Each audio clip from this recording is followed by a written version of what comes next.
Good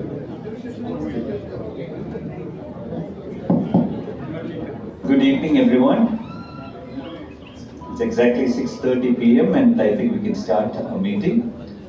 I welcome all of you to this evening meeting, and I would request all of you to kindly stand up for a silent prayer.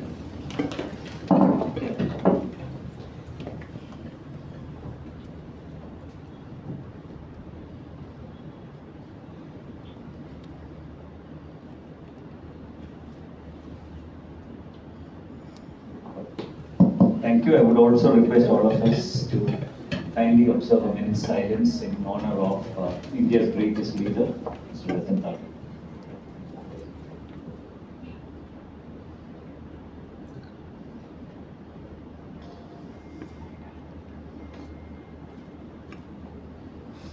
Thank you.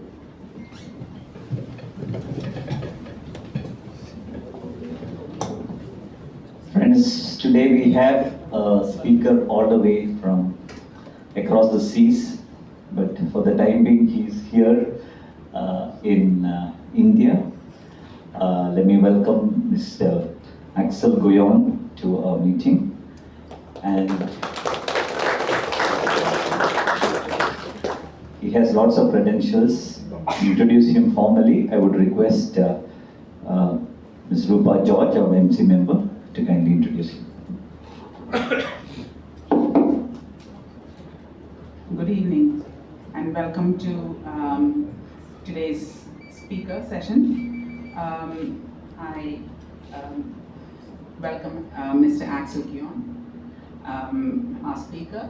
I welcome our President, Vipin and our Secretary, Anil Joseph, and everybody of the dais. Good evening. Now let me introduce Mr. Axel Guyon. He's country manager in India for Choose Paris Metropolitan Region. He's got 2 MS degrees, one MS in Technology and Innovation from Paris, and MS in Atmosphere and Energy from Stanford University, California. Axel is a highly accomplished professional with a robust background in sustainable innovation, developed through his studies at Stanford and Paris. His research experience spans CUSAT in Saudi Arabia and EY in Tunisia. Axel's career began in clean tech startups in Silicon Valley, later advancing to leadership roles in Paris, including CEO of Agricol and director at both VIF Systems and Preta Poser. Currently based in Mumbai as country manager for India at Choose Paris Region, the government agency for Paris Metropolitan Region. Axel supports Indian investors and entrepreneurs in accessing European markets through the Paris region.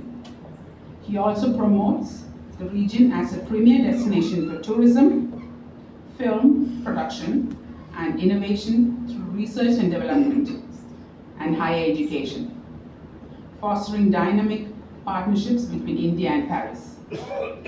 He is also fluent in English, French, German, and Arabic. He can also read, write, and speak Malayalam and Hindi. Wow. I welcome you to speak. Thank you.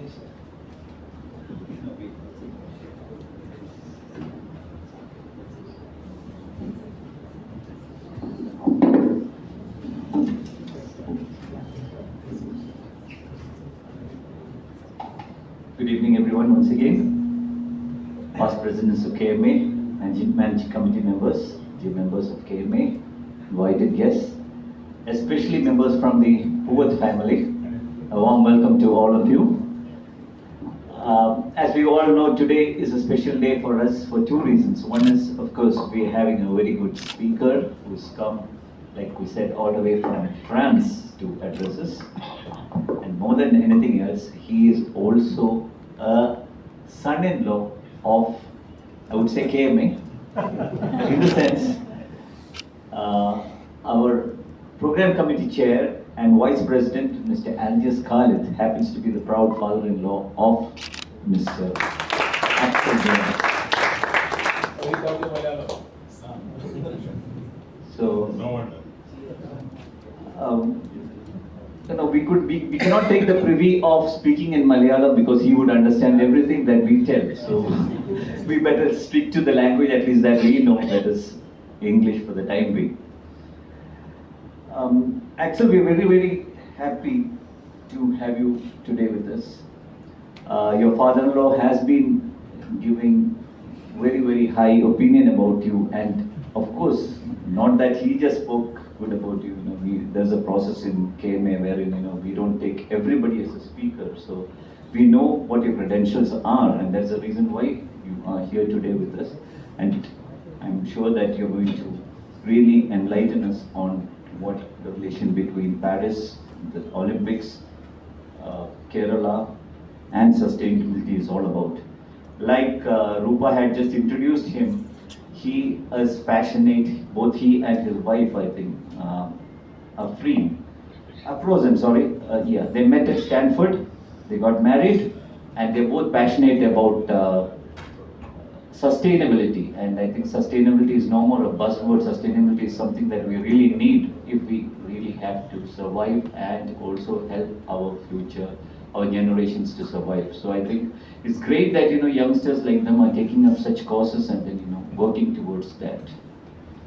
Coming from about 25 years back or so, when I was traveling in a train, maybe 25 to 30 years back, I was traveling in a train with someone, and I happened to meet this person, and then he said, I have a project with me. I just met him out of the blue, and then he was saying, I have a project with me, and then he said, I'm trying to bring in packaged drinking water to Kerala. And I thought this guy must be crazy at that point of time, because just imagine buying the elixir of life water at a cost. I couldn't just digest it at that point of time. But today, if you look at it, that is it.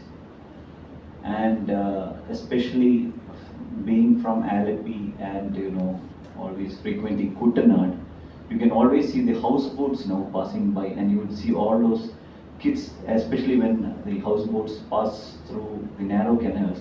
All those kids would be coming up, and then they would be showing their hands for the houseboat drivers or the attendants to throw these water bottles, the plastic water bottles, and the kind of damage that is creating to our environment. What was once a very, very clean, nice, green place is now completely filled with these kind of plastics that are being thrown off in the name of Shastri sir, tourism. But then this being the case, there are lots of people, lots of initiatives now being taken. We have realized it, at least just a quarter of a century, I would say.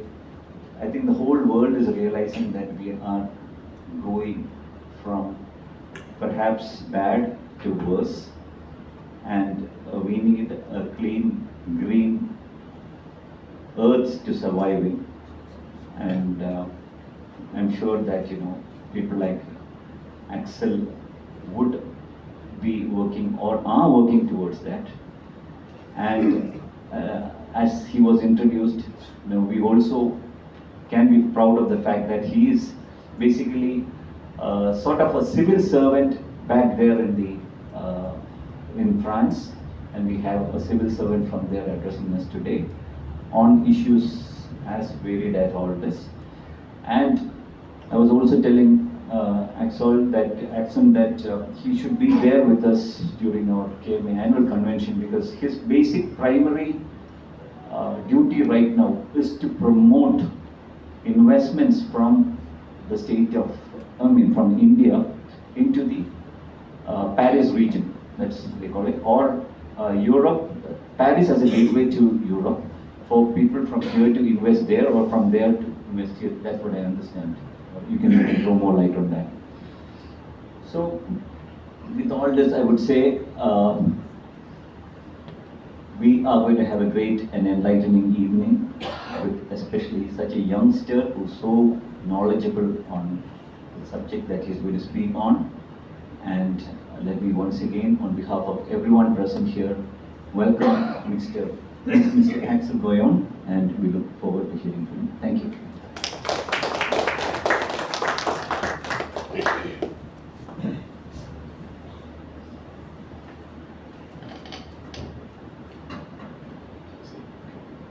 Good evening, everyone.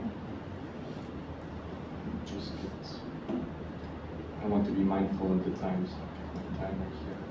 Notes. Thank you so much for the introduction and the kind words. It's really an honor and a pleasure to be here tonight. Just a minute, so I don't take up too much of your time. There we go. So,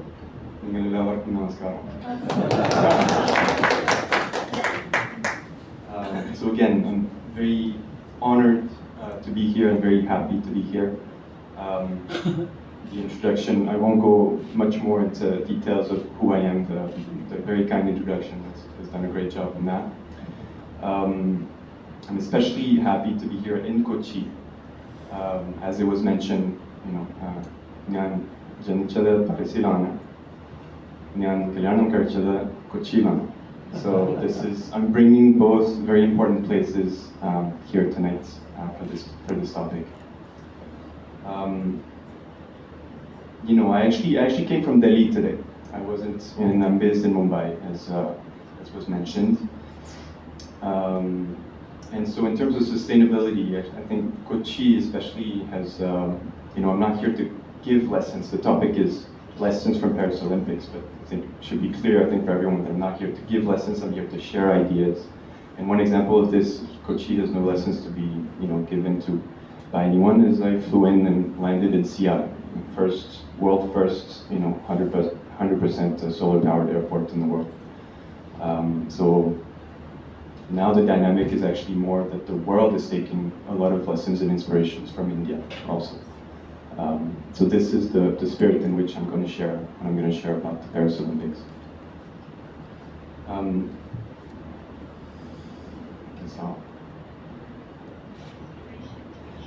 So very briefly, because it was described, what is the Paris region actually? The Paris region is basically administratively, it's like a state in India. There we go. So we have a state government, we have a region president, which is the equivalent of the chief minister. And so I represent this regional government in India. I work hand in hand with the embassy, but I'm separate, just like the central government is separate from the state government. And I'm based in Mumbai, as was mentioned. So Paris region is actually one of the smallest regions within France, but it is really the center of most of what's happening in France.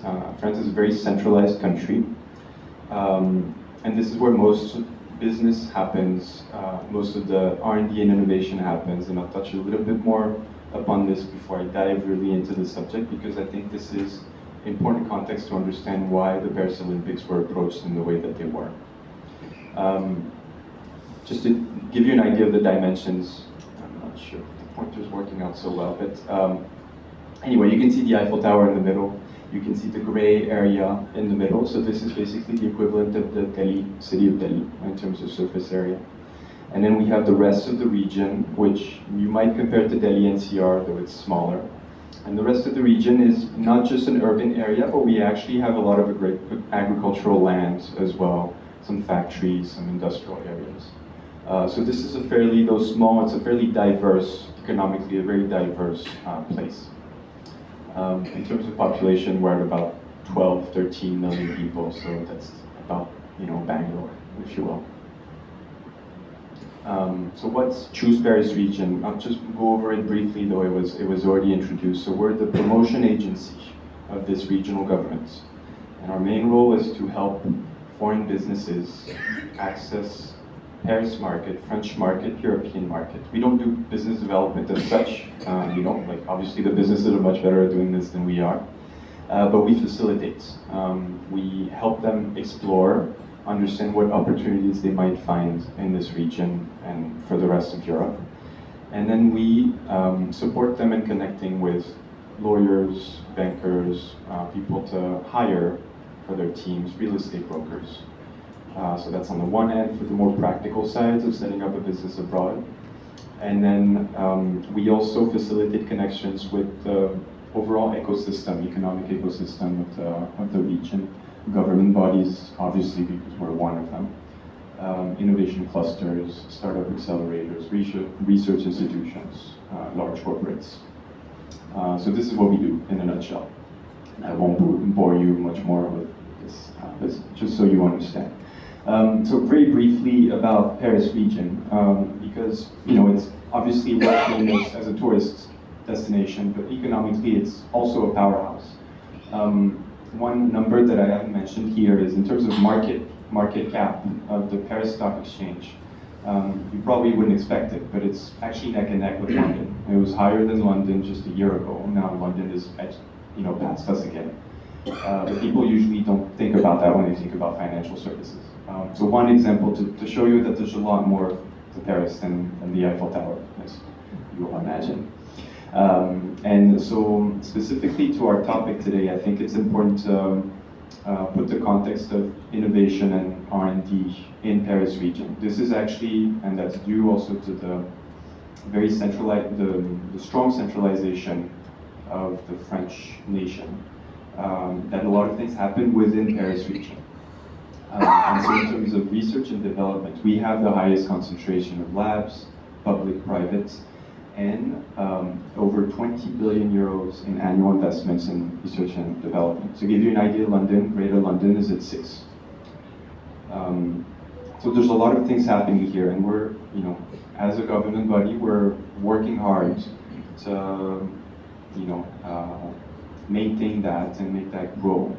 And Paris Olympics was actually a great opportunity for us to do that work. That's what I'll touch on. And we have a lot of startups also. This is one of the major hubs in Europe now. Though not Bangalore. Bangalore now has definitely gone past us. So now to the topic, sustainable innovation lessons from the Paris Olympics. So first, I've been talking about Olympics, but I do want to insist on the fact that there's actually 2 events in one. There's the Olympics and there's the Paralympics. Paralympics came later.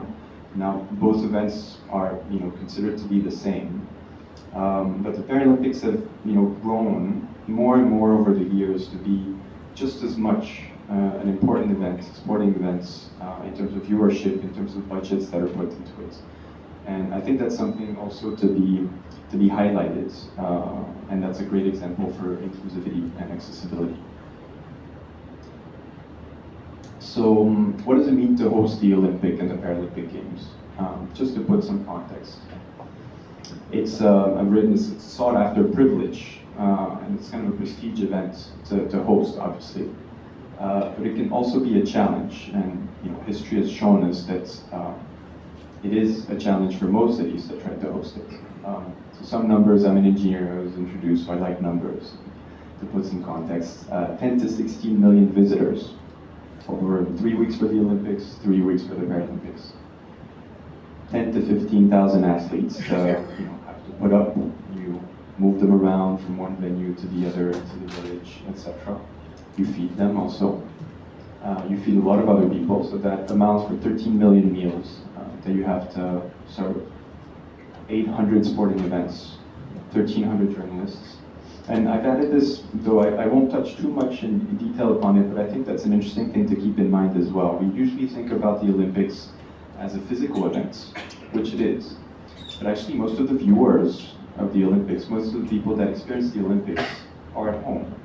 They're abroad, they're watching it on their phones, on their computers, on their televisions. And that also actually requires a very strong digital infrastructure. You need to get that data out, you need to get those images out. And as the whole world is growing more digital, and that's becoming more and more of a challenge. And also more and more of a challenge in terms of cybersecurity. So what you have to put in front of those challenges, 45,000 volunteers, that was the number for the Paris Olympics, that you have to train, that you have to, mobilize. Paris is more than this, being a major tourist destination, but not all cities have over 40,000 hotel rooms available to accommodate everyone. sporting venues. For Paris, it was 35 sporting venues, and they need to be like fairly specialized transportation infrastructure from flying people in. You need to have good connectivity with your airports, roads, public transportation, of course, and this was one of the main highlighted areas for the Paris Olympics, the public transportation. And I briefly touched upon it, but also some digital infrastructure. So why do cities host Olympics? Everyone loves a challenge, but this tends to be a $15 to $20 billion challenge. So usually the expectation from the host cities and the host nations is that you will get a lot of benefits back over the long term, not just in hosting the events. Of course, if you have 15 million visitors to your city, you're going to get a lot of business and consumption, direct consumption, and usually, they'll add, hopefully, they'll travel a little bit around also to the rest of the country. And then you expect the returns over time, because people will discover your city, the destination, and hopefully that'll, make them want to visit. This is what happened. I think one big success story of this is Barcelona in 1992. The Olympic Games that they hosted at the time really made them a major destination in terms of tourism that they are now. Before that, it was a tier 2 city. So this is what people usually go for. But the approach has changed gradually. One thing that's I guess sort of obvious, but I need to mention it here, is also you get some infrastructure. And one challenge has been to make most of this infrastructure usable in the long run, and not just a one-off, because you need a big stadium for the Olympics, but then no one needs it. So just to have a benchmark of how much it cost for the latest ones, Rio in Brazil in 2016 was a $20 billion budget, which is huge, for 17 new sporting venues.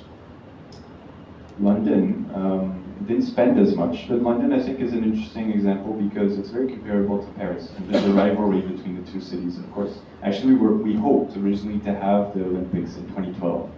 London beat us to it that time, so we got it a little later. London was a $15 billion budget for 6 new sporting venues. They were able to reuse a lot of the sporting infrastructure that they already had, but they still built quite a lot.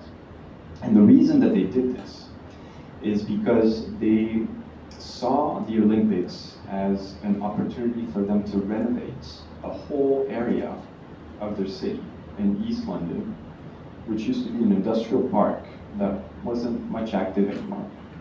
And so they saw the Olympics as a sort of catalyst for urban renovation.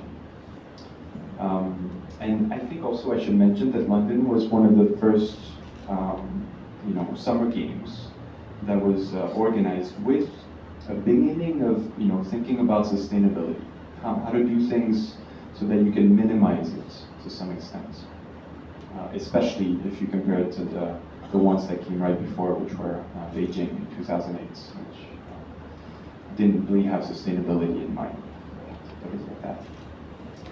But one of the challenges that, so for example, what London did is that some of the buildings that they built in this area of East London, they of course connected it to the metro, to the tube. And some of the buildings that they knew they couldn't use after the Olympics, they planned ahead of time what would happen to them. They didn't want them to just go empty and have to maintain them maybe or maybe not. So they had a plan for it, and they used some of what they had built. They still had to tear down and refurbish a lot, but they used some of what they had built to make apartment buildings. So there was a benefit in that as well, and on top of renovating, but there was this, I guess, sustainability thing to it that started, in the reflection. So I think Paris took it a notch beyond, and 12 years have passed. I think sustainability now is obviously a bigger thing and it's on everyone's lips, and also because this is a government project, mainly on the voters' lips, and of course that is an important fact to take into account.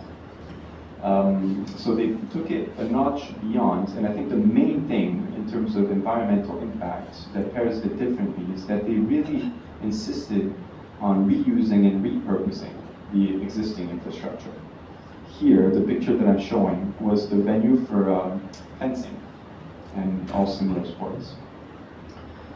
This is actually a big hall that never hosted any sporting events before.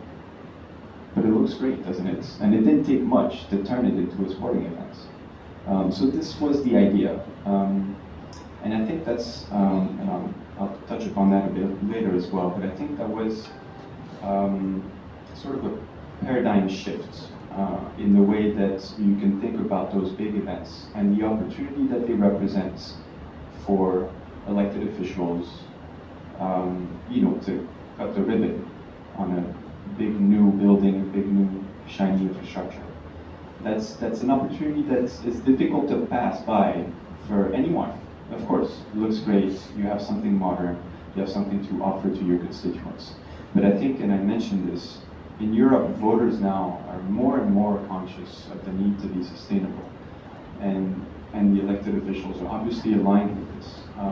And so that, I think, made it easier to accept that there will be much less ribbon cutting this time. And we hope that this is an example for future events as well.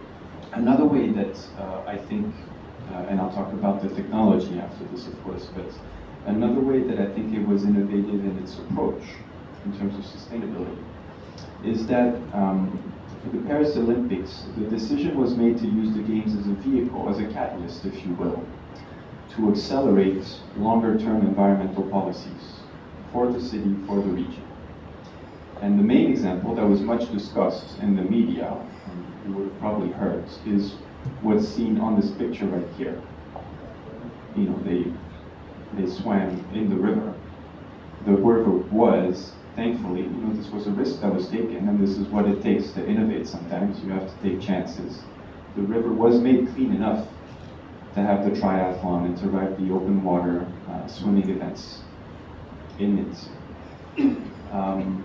Just to give a little context, actually this was a promise that was made by the Paris mayor back in 1992. Back in 1992, the Paris mayor said, I will make the Seine River clean enough that you can drink the water after some filtration.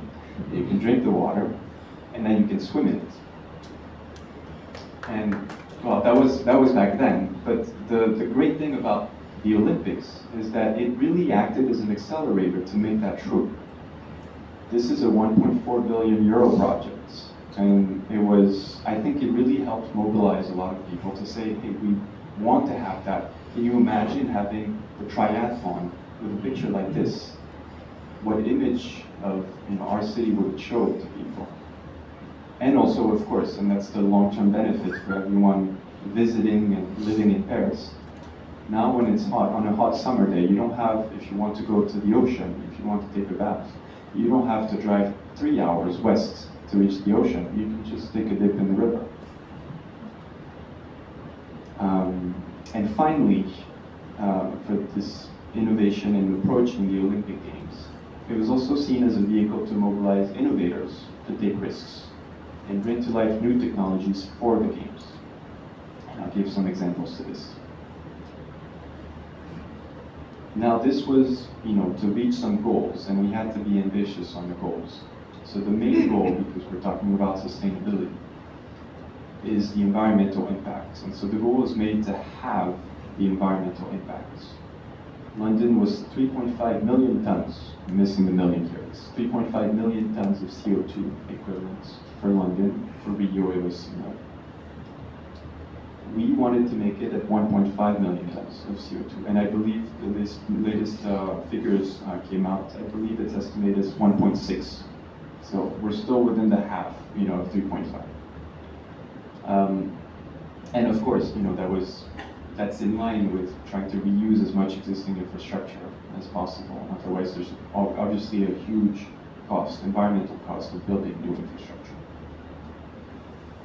Another ambitious goal is to make it 100% accessible by public transportation. Now, being conscious that not everyone might want to take the metro for a number of reasons. There were special buses that were made available, especially for people with disabilities.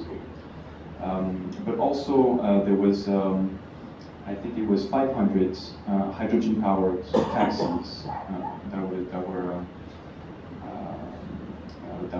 were put in the streets for people to use as well. A number of bicycle lanes that were put up as well. Of course, with this objective, it's easier for us to do it than a city like Los Angeles. And I'll come to Los Angeles later because they're next in line. Because we have a very dense and efficient public transportation system. However, it had not been done before. And even if you think about London, which is very comparable to Paris, in London the venues were not all accessible in this way. And so I think this is a good way to set a standard for the next games. And finally, I mentioned the 13 million meals that will be served. One objective, recognizing the environmental impact of food, of what we eat. To have twice as many plant-based meals as previous summer games, for 2 times less CO2. And on top of this, it's not just plant-based. Recognizing that French tend to be meat lovers, so this was actually a tall ask for French organizers to put this goal in place. But beyond the plant-based and the CO2, or one way to attain the CO2 as well was to set a goal of having 80% of the ingredients of the food that was served sourced from France, so fairly local. And 35% of the same food actually be sourced less than 200 kilometers from Paris region. And COVID has been here now, so we've all, I think, understood that while it's very good to have trade with other nations and faraway places, especially when it comes to food and produce, this level of local is something that is to be cultivated, on top of the added benefit of reducing the carbon footprint. Now in practice, what does that mean, those goals and this approach that I've been describing? I'll give a few specific examples. The first one, and the one that was also much talked about, is the Paris 2024 Olympic Village.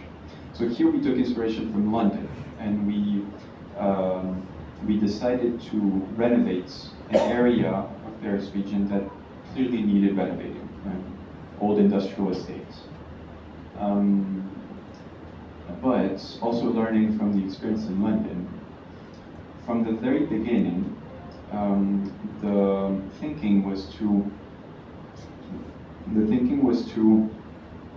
set the goal that this village, these about 3,000 apartments that were being put up for the athletes, would be transformed into housing, into apartments for families. And so, that sounds fairly logical, fairly simple, but the execution is, the devil's always in the details, and the execution tends to be complex. If you don't plan for this ahead of time, you always run into hurdles.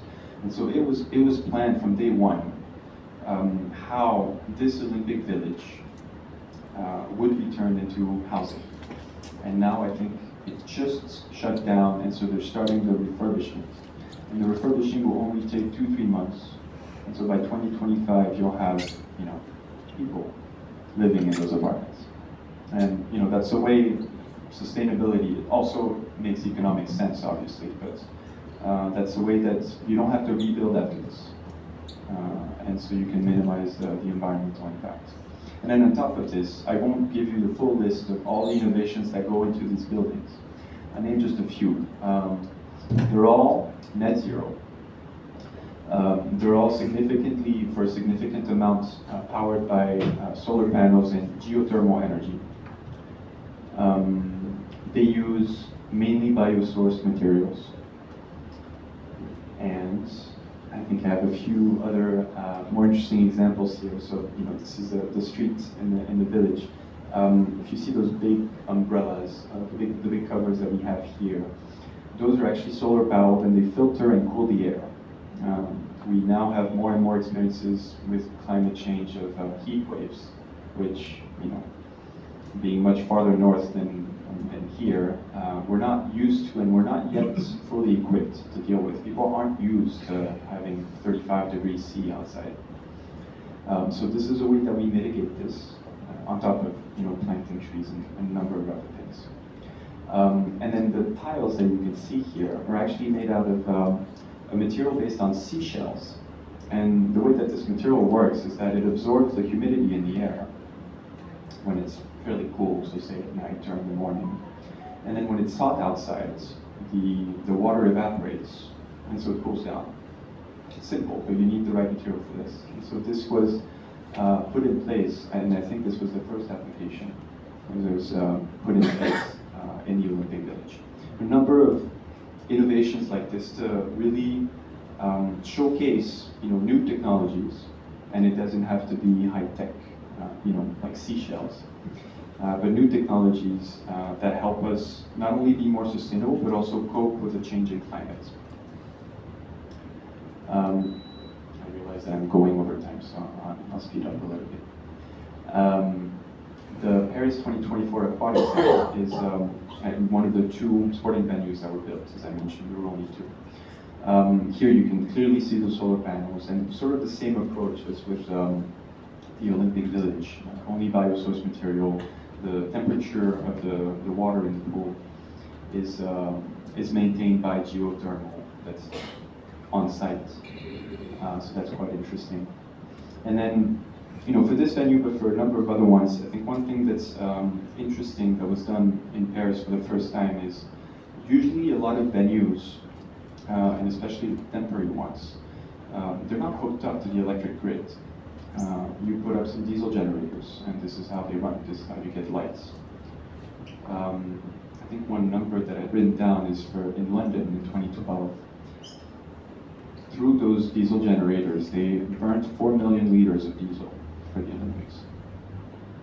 So the decision was made in Paris that actually the electrical connections would be made, and that they would stay there, because if one site is good enough to have a temporary sporting event, then it's probably good enough to have another event some other time, right? So at least now you have the cables laid down. And so that was it. That enabled the venues to be powered mainly by renewable energy that could also be generated locally. So one thing that was done was that on the same river that was cleaned up, the Seine, they put up, especially for the Paris Olympics, a floating solar panel farm.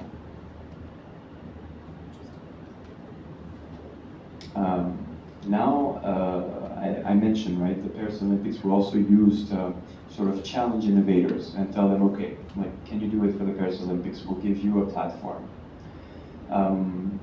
There were two that I'm mentioning here. So the first one, which you can see on the picture, is Urban Loop. So you can see those small pods that are on the rails. This is actually, this was a world first.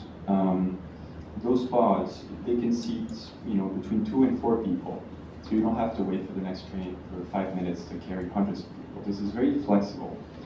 And this company is very interesting. So they've done the studies and they've designed their system such that it was the cheapest to put in place. Metros are great, but metros cost quite a bit of money to install. This is much more lightweight, if you will. And it's actually the cheapest public transportation system to put in place compared to tramways, compared to, I guess, those kinds. I'm not comparing to buses. Buses don't need the same type of infrastructure. It's also the most energy efficient. So they've done the calculation, kilowatt hours per mile per person. And this is better than metro. This is better than the tram. And so Paris Olympics was the opportunity for them to, go from the lab to a real life project, and also to meet that goal that was set to have 100% accessibility of the sporting venues, because this was to basically do, last mile connectivity between the train station and the cycle arena.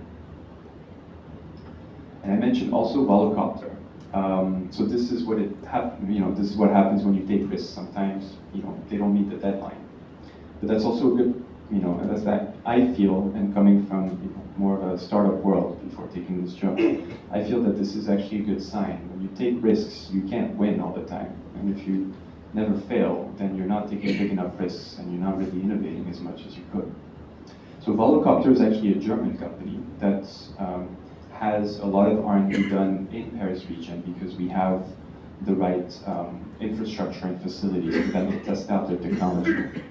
And they've developed this hydrogen-powered flying taxi, which is basically like a small helicopter. And unfortunately, they didn't meet the deadline, so we weren't able to have the first flying taxi flights for the Paris Olympics as we were hoping, as they were hoping, of course. But again, this is what happens, and I think it's also clearly, it still acted as an accelerator for them. Right? They didn't meet the deadline, fine. I'm sure they still won like a year or 6 months in developing their products to bring it to markets. And so, this is another kind of legacy, though we didn't see it at the Paris Olympics, that this kind of event can bring when you approach it in this way. And then finally, before I conclude, sorry, I'm going over, sustainability has a lot of aspects to it, and I've talked about technology a lot. But actually, sustainability also has a social aspect. It's very important, and that you need to account for. So I've mentioned that there were 45,000 volunteers for the Paris Olympics. And this is not something that this is not the first time that it's done this way, but I think the way that Paris has approached this is, of course you're going to train people that then will have a relevant experience to find jobs, especially in hospitality and tourism, because this has been historically the main focus for Olympics organizers. But here, the approach was also to look at what jobs were in high demand, as in, where were businesses struggling to hire people, and to match that with the needs of the Paris Olympics so that we could train the right people who then could have a sustainable job, sustainable income. And this is also post-COVID, but a number of jobs have been in tension in France and elsewhere. And so this was a way to really bring momentum to a lot of these jobs and help businesses that were struggling to hire. And then finally, but I've talked about it already, but this is a major impact on people's everyday lives and on visitors. You upgrade public transportation and the bicycle lane network. So finally, the legacy, because this is the goal also when you organize something like that. I've mentioned that the legacy that's usually expected from Olympics is the tourism that did it. But so we were able to bring a lot more.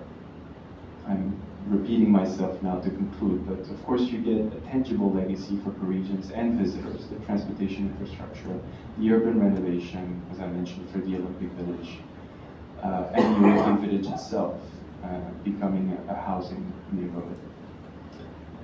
But the idea is also to set a standard for the next games. I've referred a lot to London and what they did as an inspiration for us. So the idea is now to pass on the torch, as was done to Los Angeles and beyond for 2028. Because I think this is an important aspect of those sporting events. They're so huge. It's the biggest sporting events in the world. They're bound to have some environmental impacts. And I think this is why they need to put sustainability at the top of their priority list, because otherwise at some point it just won't be acceptable to have Olympics. And so Los Angeles has already expressed their ambition to use the Olympics as an opportunity for them to upgrade their transportation system and to allow more people to use it. And finally, of course, you want to aspire even beyond the Olympics in a number of ways. The first one, and I've already touched upon this, is that innovation pays off, taking risks pay off.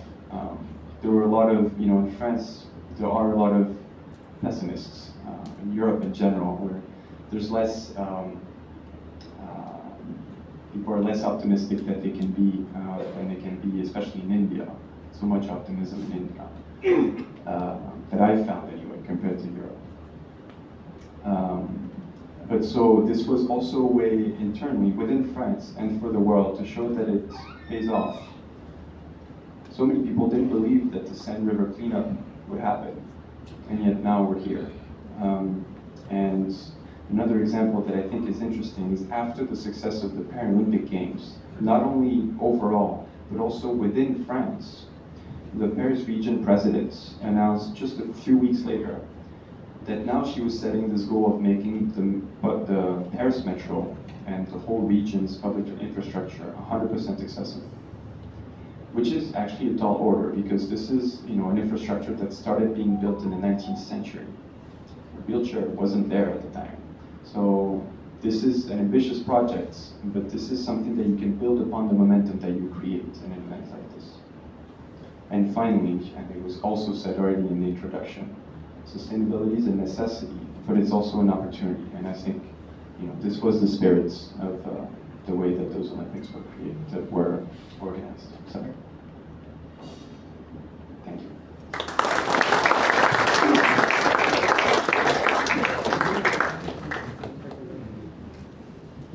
Terribly sorry, I've run over. I hope we have some time for Q&A before.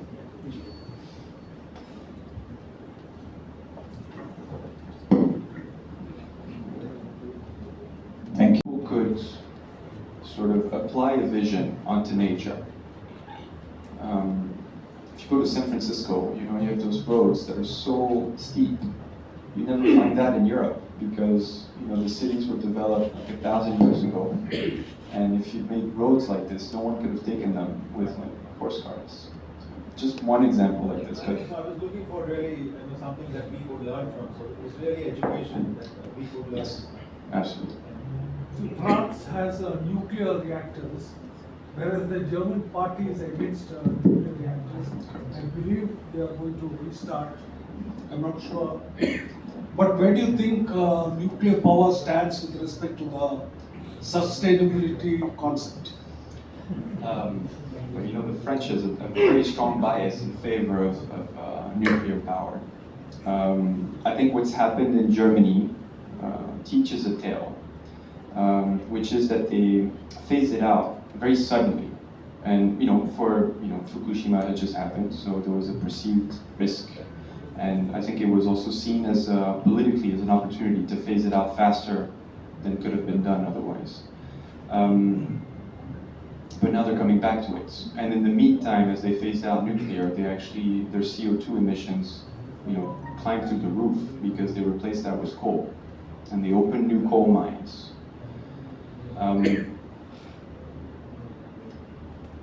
There are risks, and very high risks associated with nuclear. That's true. There's been enough, accidents with nuclear over the decades. The question now, and this is usually the way that I would frame it, the question now is looking at the other risks, the alternative. If we don't use nuclear and we try to make do with other technology, can we reach the targets that we need to reach to mitigate climate change, to mitigate our emissions? I don't pretend to have the answer, but I think that's the right question to ask. And of course, that's generated, it's unbeatable. And so that's why it's so attractive. And I'm not saying this is right, and I think history will tell. But in France, there's a lot of advocacy for nuclear because of this, because people feel that they're willing to take the risk because there's no other way that we can get out of this mess. What about if you put it underground? I'm sorry, I don't know. I wouldn't be able to answer that. I have a small question. Good evening. Paris Olympics was a success, correct? So we plan to bid for Olympics in India in 2036. Yes, I've heard. Do you think it will be a success? What is your feel from your experience? I think I've mentioned a lot of advantages that sort of made the job easier for Paris and allowed it to focus on not so much on the infrastructure and on the innovation, was its existing infrastructure. I mentioned the metro dates back from over 150 years. I think I understand that 2036 will be in Ahmedabad. That would be the bit, maybe, or maybe some other city in India. Depends on who is in power.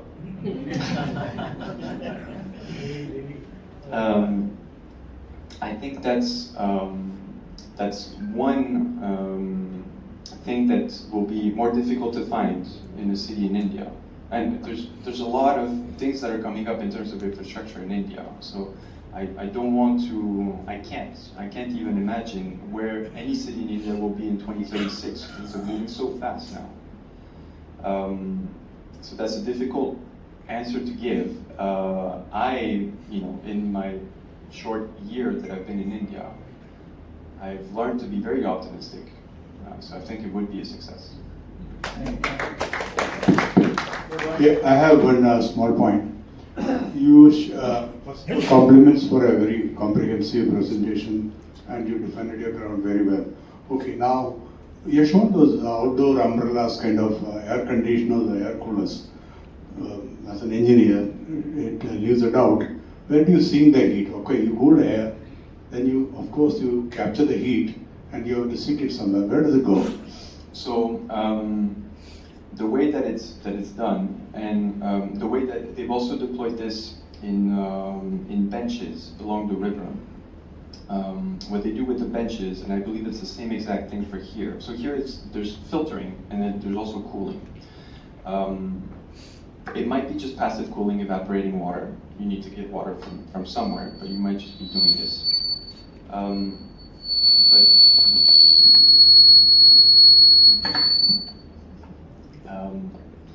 But the way that they did it in the benches is they basically run river water through, like a heat sink or something with heat capacity, high heat capacity. And this is how you get the heat out. So we're heating up the water in the river.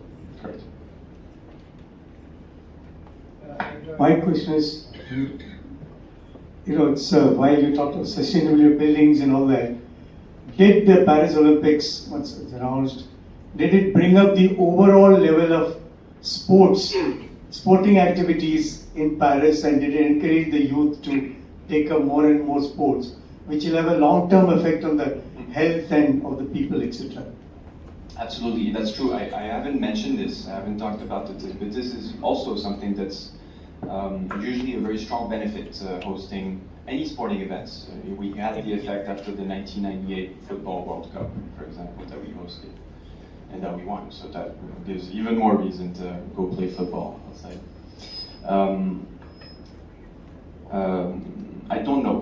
That's clearly part of the objectives. I haven't touched upon it at all, but the way that the school year is organized in France right now is we're just getting to where students are going to sign up for sports clubs.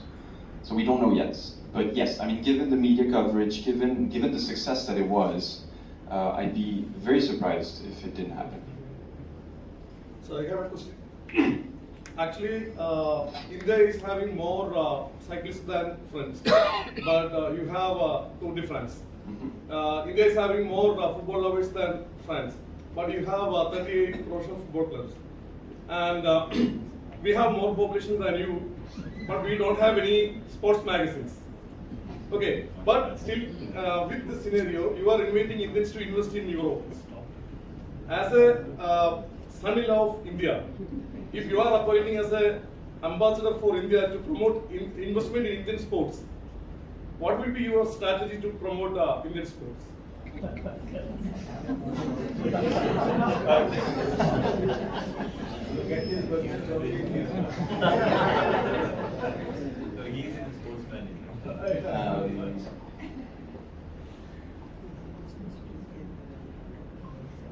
So this is not going to be a very deep answer because I don't think I can pretend to know well enough the sports environment in India. I think basically the reverse to what you described is cricket. Like anything worldwide that happens in cricket happens in India. So in terms of football, Europe has this very strong power of attraction. Though that's changing, we're seeing things coming in the Gulf region mainly, and in the U.S. also. They're investing a lot of money in that. So I think this, though it's only the beginning, I think those two examples, the U.S. and the Gulf in terms of football, are good examples to show that it's not, this situation can change, and it probably will change, also for football.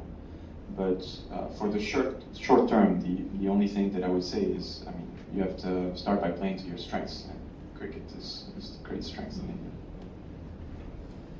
Money matters. Absolutely, yes. So I have a question.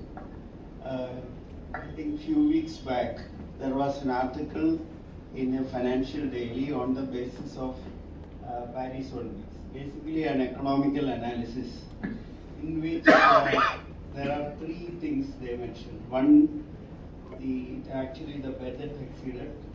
Second, there was a worst summer and security control because of war.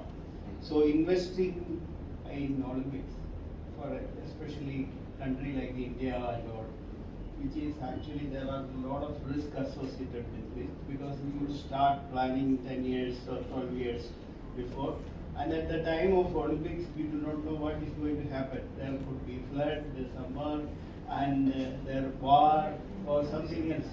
And then leveraging the investment, another thing. For example, you showed the village. We do not know the economy of that converting into housing. How many people will come and buy? Whether it will occupy. These are the risks associated with this. So be cautious with this while appreciating all these other. What do you think? You're very right, and I think the recent example, I've not touched upon it at all. You may have noticed, is Tokyo. Tokyo 2020 happened in 2021, COVID. And the budget, I think, was $13 billion. And I think that was very difficult for them. It's a rich country, of course, but clearly, because of COVID, they didn't get nearly as many visitors as they would have hoped for. So you're right, it's always a chance. It's a huge chance. And you never know if it's going to click in terms of tourism as well. I think now the approach is to try and mitigate these risks as much as possible. To know that even if you pay a lot of money for infrastructure, at least it's not going to be just for the Olympics. You use it for something else. It's one example, like a typical example of a white elephant project for the Montreal 1976 Olympics. They took 30 years to pay off the debt that was contracted for the Olympics. So I think, and so it went over budget. I did mention the budget, actually, I realize now, but for Paris Olympics, the target was at 8 billion, and it ended up at 9, I think, the last figures that I saw. It was, of course, yeah. But see, so still, 4.4 was very ambitious, especially when you consider the previous numbers, right? 20 billion for Rio, 15 billion for London, and we managed to keep it at 9. So it's still fairly good. But you're right, it's a lot of planning and it's a lot of risk, and you can't control everything. So one thing for the Olympic Village, actually the way that it's, there's a lot of demand for housing in Paris, so it's fairly easy to find buyers. And the other way, and that's I guess specific to France, but there's a lot of regulation around, and there's mandates around social housing. And so this Olympic Village is going to be half social housing and half private. So yeah, good evening, Axel. Just one question regarding the presentation that you made. You didn't mention about the air conditioners and the controversies regarding that. Yes. Anyway, we're not planning to host Olympics here in Kerala, but one of the ideas regarding sustainability that we can take from there is, there's a growing demand of air conditioners in a state like Kerala. Is there any innovative ideas, sustainability goals that you had set, or any ideas that you have in terms of construction materials or things like that you could briefly share with us? Sure. Maybe we can use here in Kerala also. That's true, and it was mentioned also, the difficult weather that we had, the opening ceremony was a success, but it was under the rain, so that changed a lot of the parameters. We usually don't expect rain in July. And it was the same, we actually had a heat wave during the Olympics, and that made it very difficult because the way that the Olympic Village was designed was only passive cooling. And so there were no air conditioners planned for the Olympic Village, which is ambitious, but here the gamble actually didn't pan out. And so what was done in light of this heat wave coming is that they bought air conditioners for the units. But I think actually, it still works. What we focus on in France in terms of policy is passive cooling. And so even if it doesn't get the temperature down to say 25 or 21 if you're ambitious, you're still getting a lot of heat out, or at least not a lot of heat in. And so that makes your job much easier if you want to cool, get the remaining heat out of your building. So that's still very, I think that's a very worthwhile endeavor. So one, it sounds basic, but it's becoming more and more of a mandate at the city level in France. They're now mandating for the rooftops, the tiles to be white, to reflect sunlight. Usually it's tile like terracotta or black. And that makes a significant difference. And that's fairly easy to implement. And then in terms of materials, this is not my specialty, but there are some, basically, I believe that the materials that were used for the Olympic Village were, no, I won't try. It's not the main thing that I would insist on is the passive element, and then you can make up for the rest as you sometimes have to with air conditioning, with actual air conditioning. But one thing that doesn't apply as much in Kerala, but actually I was in a conference in Bangalore just 2 weeks ago, and there was this gentleman showing it's a system that he's developed, and it's basically just like an air conditioner. It mainly is based off of water evaporation. And the data that he showed, it's still an early stage type of technology, but the data that he showed is that in dry weather, hot and dry weather, it doesn't apply as much in Kerala. Because the humidity here. Exactly. Then you can use systems like this to get a lot of heat out. So, yeah. Hi, Axel. Out here. Question for you. I think India and France has a very interesting relationship geopolitically and government to government. We are one of the most closest friends, but yet from a people-people perspective, we barely know each other, right? So how do you, what is the plan of the French government to actually do something about it? And I think one of my schools has the French in School program, which is recently started by the embassy. I think that's a welcome step. But still, I wonder how, as people to people, we can come close. What can Indians do? What can French do? How can we be more in tune with each other? How can we know more about France, let's say?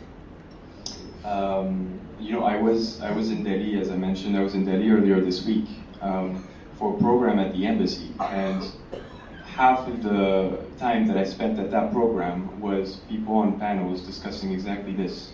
The French ambassador to India in Delhi has this expression of describing the French-Indian relationship as an alien, the way that we picture an alien. A very big head, and then a very thin body, right? So the head is the bilateral, defense especially, and some other industrial aerospace business and bilateral agreements.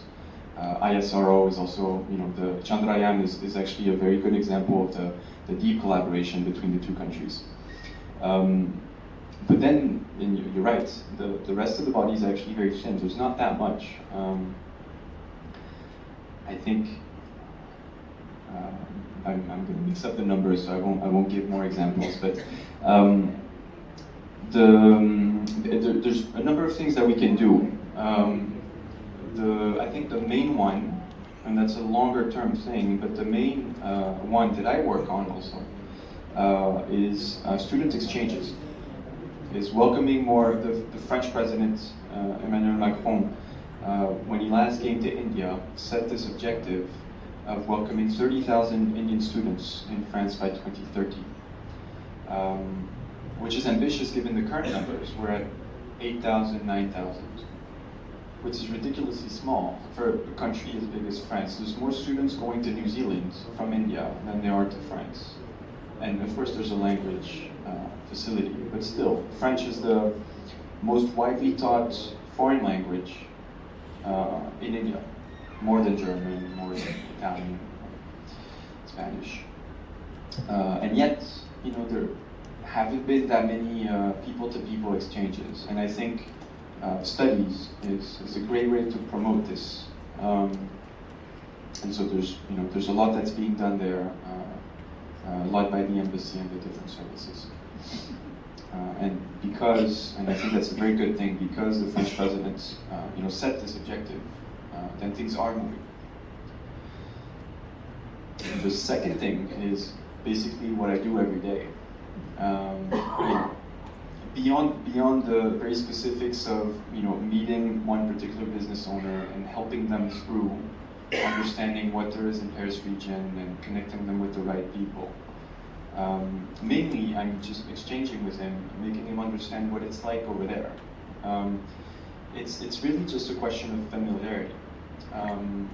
Interestingly, I think, and I'm not sure exactly why, but I think maybe there's more of our German friends that have been present in India and doing this work of promotion. But people in India, from what I understand, are much more familiar with Germany as a place to study, to do business. And so at the same conference that I was at in Bangalore 2 weeks ago, when people wanted to refer to, in talks or in conversations, when people wanted to refer to Europe, they actually said Germany. So of course, then France just doesn't even come to your mind, right? And so I think that would be the main thing, is actually just have France in mind. There's a lot of other countries in Europe, but even if I have France in mind, you might not consider Czech Republic, for example. It's the same thing, it's just not present. It's interesting because when you decide where you want to go study, where you want to expand your business, you would expect it to be a fairly rational type of decision making. It's a very important decision that you're going to make. But you're not going to have a benchmark of everything all over the world and decide based on this. It's too much information anyway. But we go with what we know, with where we might have relatives, where we might have people that have gone there, traveled there, studied there, done business there. And this is what guides our decisions. So I think it's a chicken and egg issue, but we need more people-to-people exchanges to then have more and more of them. Axel, I have a question, probably the last one. I'm sorry about this. So all these things were done for the Olympics, and the big show is done. Now, what is happening now? How much is being utilized? What to expect in the coming years? Especially I'm telling this because the other World Cup, many of those infrastructure which was developed are redundant at this point of time, and the government is finding it very difficult to manage many of them. So what's happening right now? Because it's being done, the show is being done, and what to expect for the coming years? How are you going to manage? What is the program plan?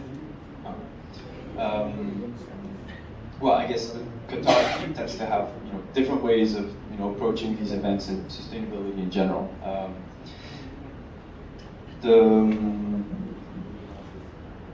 The two sporting venues that were built in areas that didn't have anything similar to this, and they were built in such a way that they could be used for sort of everyday sports practice.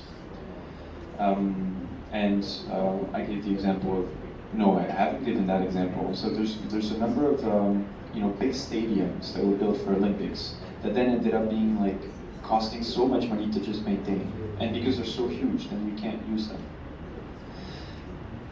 Paris had this advantage, just like with the metro, that for the big stadiums we already had them, and over the years they have been used for football matches, for whatever, for concerts. The largest stadium in Paris is used just as many times in a year for concerts, for large Taylor Swift concerts, Coldplay, whatever, as for football matches.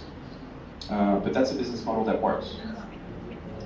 The ones that were built were much more modest, and they were, again, built in areas that didn't have such infrastructure. So the swimming pool, that's okay. But you're right, that is a big, and I think, to your question very directly, I don't have the numbers. I don't think we have enough hindsight yet to be able to answer this truthfully.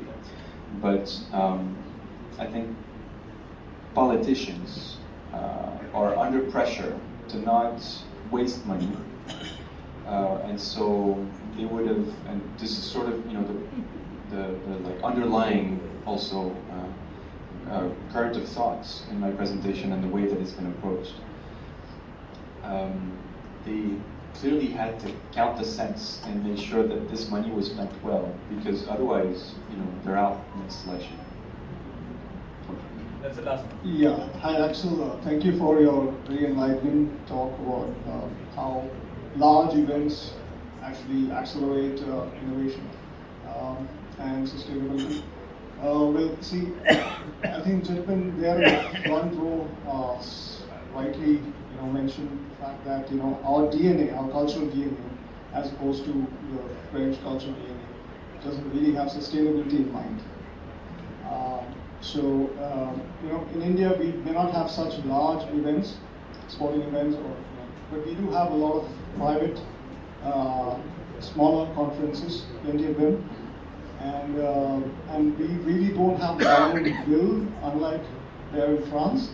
So we may have to rely more on the private sector to drive sustainability and innovation. So, are there models in France which we could emulate, which incentivizes the private sector to think about, events as something to accelerate sustainability and innovation, and taking risk? Are there some incentives which we could, some models that we could copy? Sure. Yeah. So that's a dynamic that's actually very present in Europe now, and that's again like. The private sector, just as much as the government, is taking cues from the consumers, or the voters, people. And so because there's a strong sense of where we should be headed, then that creates a big debate now, and it's also getting there in the US as well. Sometimes it's called greenwashing, and we try to like make it look cleaner than it actually is. But I think greenwashing for all the issues that are with this term and with this phenomenon, greenwashing still tells you that it's important to at least look green, that there is this demand, right? And so I think it's important to. The one other element, and I've sort of alluded it here and then, is there's a very strong. So there's two things. There's a very strong economic. Very often, there's a very strong economic benefit to doing things sustainably, and so I think businesses are realizing that more and more. And then the second thing, that's looking a bit farther ahead, but probably not that far ahead actually, is insurance for businesses. If they're too exposed to risks for their business linked to their sustainable practices or their non-sustainable practices, then their premiums are going to go up, and that's going to push them out of business or push them into sustainable practices.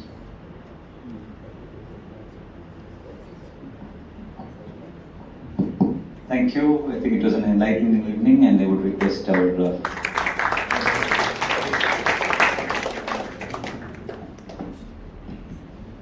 Good evening all.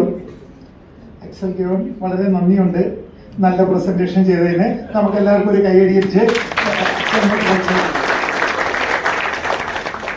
ഐക്യേഴ്സ് കാലത്തിന് വേദിയിലേക്ക് ക്ഷണിക്കുവാണ് moment കൊടുക്കാനായിട്ട്.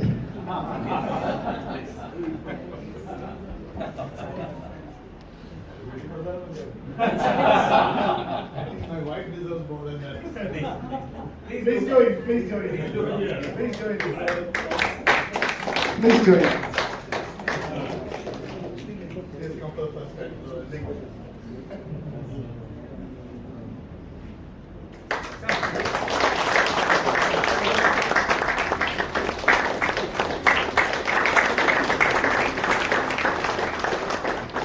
All in the family.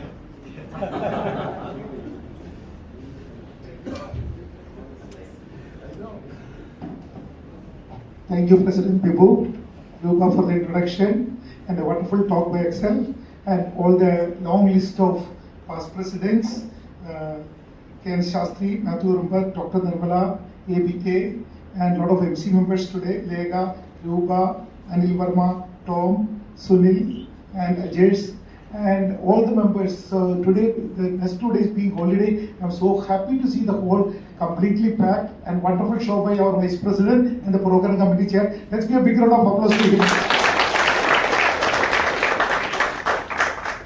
In fact, lot of things has been talked. I just want to take 1 second on that we are not giving importance to sports as it need to be. That's why we don't have much facility. So I, being the Vice President of the Regional Sports Center, we always tell that we don't gauge what is the output of our sports, whereas we know how many hospitals are there. So we always tell the people, if you don't come to us in RSC, you have to go to the Indira Gandhi Hospital just opposite. So that is where the problem lies. We don't measure that, we don't give. We have the largest population, everything is there, but we don't have an infrastructure system where people go there and play. And many of the facility we have is underutilized. But it's not the time now to talk about this, but we'll have a discussion on this, a very valuable moment. Thank you for providing so much of sustainable thoughts in us, for the innovative way to get it done. Wonderful talk, thank you very much. We will take it forward in all our different fields of practices which we do. And again, 2 programs coming up. 18th, we have Leader Insight session. Does engineering education need a major overhaul? By Mr. Vinod Thomas, IPS, former City Police Commissioner, Chief Executive Officer, Deep Blue Research Private Limited. And on 25th we have the topic on China Tales, Insights of Manufacturing Frontier by Mr. Jacob Nainan, Managing Director, Hattal Isolates Limited. So please join us for that event, and thank you very much all of you for coming in large number and making this function a grand success. And I know we all have something to carry home in the thought of lessons, learning, and the way the perspective is taught. We always will big budget programs are success, but there he has shown that from 20 billion came down to 50 billion, and now they did at 9 billion. So that's a wonderful way of bringing the Olympics. And futuristic, yes, it will come to India. It's a matter of time where we are going to cover the gap. Thank you all for joining us, and have a good night.